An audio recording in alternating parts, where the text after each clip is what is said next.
మా చిన్నతనంలో మా అమ్మగారు పాపం ప్రతిరోజు చంద్రశేఖరాష్టకం చదివి బొటనవేలుతో విభూతి పెడుతుండేది. ఒరే ఎక్కడో ఆడతారు, ఆ పుట్టల దగ్గర చెట్ల దగ్గర తిరుగుతుంటారా, మీకు శివరక్ష అంటుండేది ఆవిడ.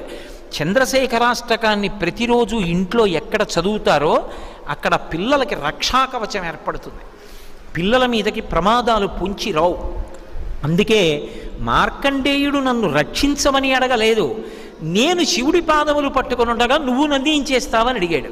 చంద్రశేఖర చంద్రశేఖర చంద్రశేఖర పాహిమాం, చంద్రశేఖర చంద్రశేఖర చంద్రశేఖర రక్షమాం, రత్నసానుశరాశనం రజతాద్రిశృంగనికేతనం, సింజనీకృత పన్నగేశ్వరం అచ్యుతానలసాయకం, క్షిప్రదగ్ధపురత్రయం త్రిదశాలయైరభివందితం, చంద్రశేఖరమాశ్రయే మమ కింకరిష్యతి వయ్యమహ అన్నాడు.